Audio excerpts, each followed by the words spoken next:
Bienvenue à La Lettre Pro, le podcast IA, l'émission qui vous apporte chaque jour l'actualité de la radio et du podcast, automatisée par l'intelligence artificielle et tirée de nos articles quotidiens. Je suis Brulatour, le rédacteur en chef de La Lettre Pro. Aujourd'hui, nous allons explorer les titres marquants de ce jeudi 13 mars 2025. Au programme, le deuxième, Ici Live à Plougastel met en lumière la scène bretonne. Le groupe 1981 modernise ses marques Latina et Voltage et une formation immersive avec Radio Gressivaudan. Nous parlerons aussi de Spotify qui a fait plus de 1500 artistes millionnaires grâce au streaming, d'un bilan solide pour Sveriges Radio en Suède pour 2024 et de Hugo Décrypte qui reste leader des podcasts en février. Enfin, nous aborderons la stabilisation du marché publicitaire en FM et son accélération sur le digital, ainsi que Radio Laser et Radio Ado qui remportent le prix EMI 2025 aux Assises du journalisme et la nouvelle entrée de Toulouse FM dans le Monopoly Toulouse. Commençons par le deuxième Ici Live à Plougastel qui met la scène bretonne à l'honneur. Du 16 au 18 avril 2025, l'espace Avelvor de Plougastel sera le théâtre de cet événement musical d'envergure organisé en partenariat avec la ville de Plougastel-Daoulas et le département du Finistère avec le soutien du Crédit Mutuel.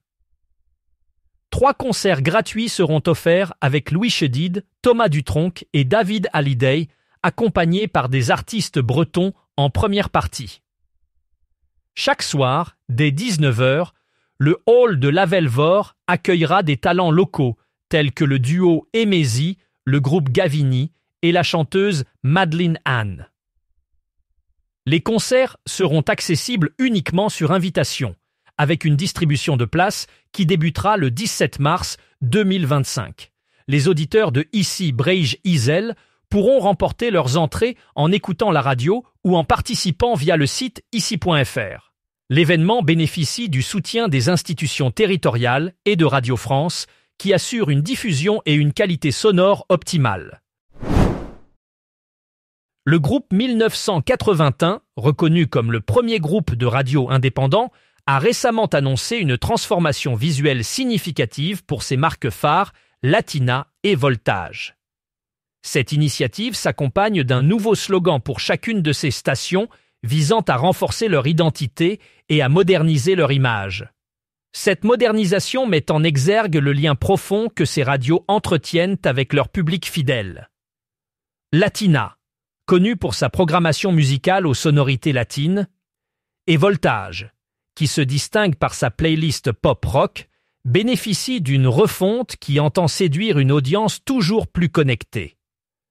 Le groupe 1981 mise ainsi sur une identité visuelle renouvelée pour attirer et fidéliser ses auditeurs tout en restant en phase avec les attentes contemporaines du marché radiophonique.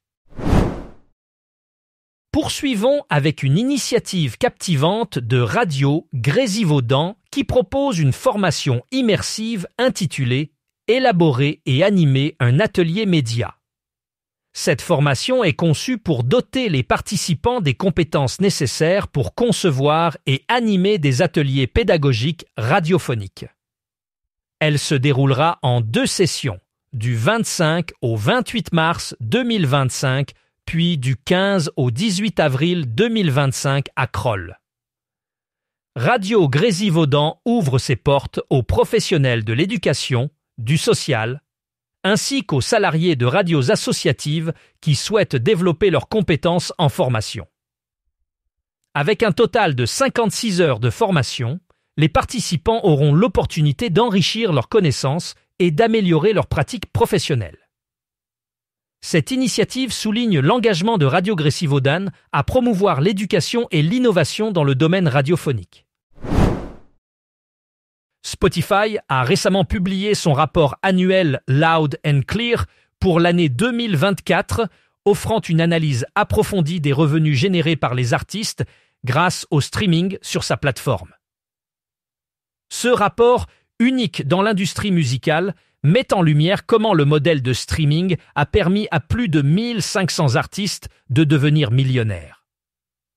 Ce chiffre témoigne de la croissance continue de l'économie du streaming musical et de l'impact significatif qu'elle a sur les artistes du monde entier. Le rapport détaille également l'évolution des flux financiers au fil du temps, soulignant comment ces revenus sont distribués aux créateurs de contenu. Spotify continue ainsi de jouer un rôle crucial dans l'industrie musicale, en offrant des opportunités économiques considérables aux artistes tout en répondant aux attentes des consommateurs en matière de musique en ligne. Ce succès est attribué à l'adaptation constante de la plateforme aux besoins du marché et à son engagement envers l'équité financière pour les artistes.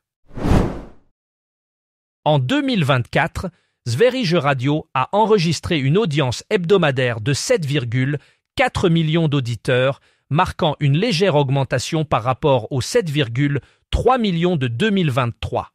Ce succès intervient malgré un contexte difficile, marqué par une actualité chargée et un plan d'économie historique qui a entraîné le départ de 180 employés.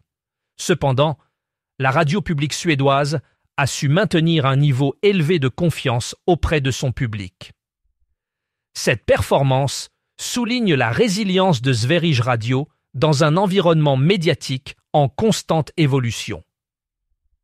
L'engagement des auditeurs témoigne de la pertinence de ses contenus linéaires et en ligne, renforçant ainsi sa position de leader dans le paysage radiophonique suédois.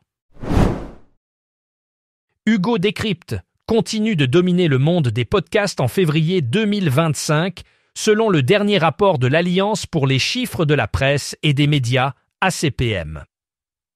Le podcast Les Actus du jour de Hugo Décrypte a enregistré plus de 1,8 million de téléchargements, consolidant ainsi sa position de leader. Ce succès témoigne de l'attrait croissant pour ce format audio, qui continue de captiver un large public. En outre, 6 nouveaux podcasts ont fait leur entrée dans le classement ce mois-ci, illustrant la dynamique et la diversité du paysage podcastique. Cette tendance positive souligne l'importance des contenus audio dans le quotidien des auditeurs et l'impact des podcasts comme Hugo Décrypte dans la sphère médiatique.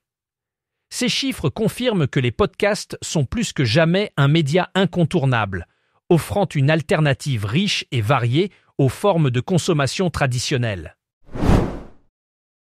Le marché publicitaire de la radio montre des signes de stabilisation en modulation de fréquence, tout en connaissant une forte accélération dans le domaine du digital audio.